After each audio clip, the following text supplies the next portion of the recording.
So this was messing up my lighting. Yeah, after I've kind of messed up my last video because I called it "You're not an introvert."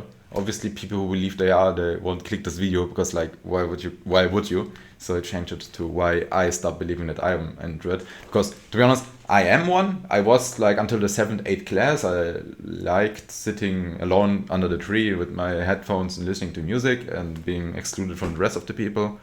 But then around the time I started, like when I was in bed, simulating conversations over and over again and what I experienced. Also, the more I was like living my life and on the internet, the more I knew. And it's a cool thing to know more than you're supposed to at a young age, because if you like demonstrate that knowledge, adults in special will be quite impressed and think you are smarter than you are maybe. Out from nowhere, you get like interesting topics and can start socializing with the other classmates and making friends and so on. I don't know if that's any insight to any of the audience here, but like just to demonstrate that this kind of changed from experience. The better I got at socializing, the more I felt like I was an extrovert, and like there are a lot of people who would say I'm an extrovert, even including my roommate, even though she kind of knows that I'm an introvert. I mean, I spent the whole day alone in front of the PC and I enjoy it. I'm like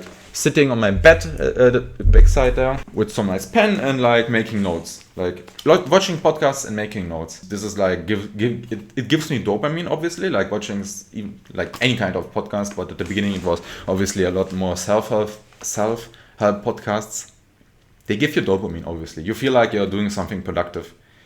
I mean, at first you are. After some while, if you don't really act upon the knowledge you gained, then this knowledge just flies by and you forget it. Forget that you actually have this knowledge, but like just don't use it because nobody else is using that knowledge, obviously because they don't have that knowledge. So you found something interesting, like some great insight, but you're not making use of it, and people around you aren't either. So for that reason, I've decided to seclude myself. Was also something that I learned in the podcast, the difference between being lonely and secluded.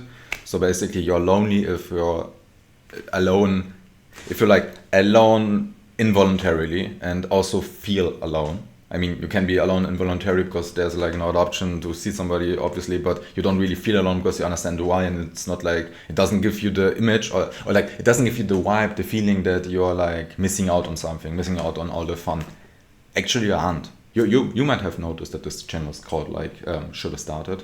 So I decided for this name when I decided to start with this YouTube channel, but I'm doing quite well, so much well that I even started going to politics, because if you're feeling well, you have a lot of energy and the luck to not having to work, and so you got a lot of free time on your hand. You might have noticed that I'm talking a little bit from experience. This was kind of my quarter life crisis, also something that maybe you know. No, I don't think a lot of people use this word, but maybe you know it, like quarter life crisis. In the past, we had like a half life crisis. This was usually when an adult like grew up, went to school, studied something, started working, worked his way up into the position he dreamed of, maybe even, and then realize, okay, so what now? I reached my goal, what's the next goal? And then they get unhappy, feel like a purpose, and think like, okay, I have chosen the wrong job and I want to make a switch. And it's like the half-life crisis. And when you come out of it, you basically refound your purpose. Either you continue doing what you do, but like with actual new purpose, because you found it.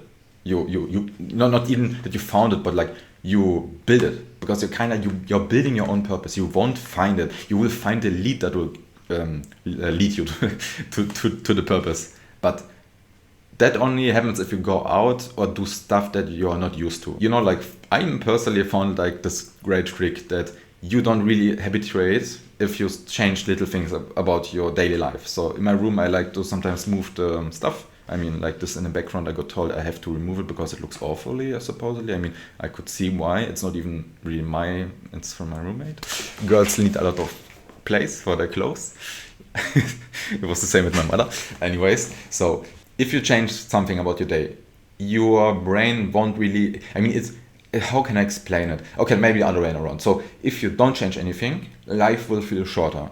This especially is happening with older people that really can't move around that much anymore. So their four walls, their living rooms look the same, nothing much is changing. And your brain, because we are mammals, has this ability to habituate. So yes, even we humans can habituate. Obviously, we don't go into a winter sleep, but what it means is that our consciousness feels time passing faster. Because usually in the past, this was when like winter was coming, you collect a lot of food, you're like in your cave, and now you have to wait out the winter, and you can't really do much most of the day anything. So time has to fly by faster. It's not like an on and off. I would say it's like a spectrum. So you can experience life going by quite fast, or you can experience life going by quite slowly. My life was really passing fast when I was addicted. It was like 3 years went by in nothing, and I barely remembered anything out of it. Shortly afterward, obviously those memories thankfully came back, and I could work on them and realize how awful it was. Because at that point, your brain is not really working how it's supposed to. It's like a misaligned AI harming humanity, because it's not like it wants to hurt you. Just like it's wrongly programmed, or like not really. Its missions are not aligned with your inner missions. So your soul and your brain, you could kind of see them apart. You could say you have like a purpose. This is like your inner mission, but your brain has also a purpose. It's to keep you alive. And if you can't control your brain from thinking, oh no, I will die, or I will starve, or my friend, I will get here ausgestoßen in German, say excluded or exiled, then you can't really fulfill your inner purpose, because your brain prevents that. It prevents it very efficiently. You literally can lose yourself in that. Then at some point, thankfully, it all comes back. So it's kind of hard to comprehend why you're in a difficult time, that how you feel and how you see the world will be drastically different as soon as your brain is healthy again and not addicted to some dopamine loop. So it's like having a feedback loop that's kind of paralyzing you. Yeah, that's a quite matching description of an addiction. And by the way, I'm not only talking about substances. It's the same with screens. Basically anything can also be addicted to food, especially sugar.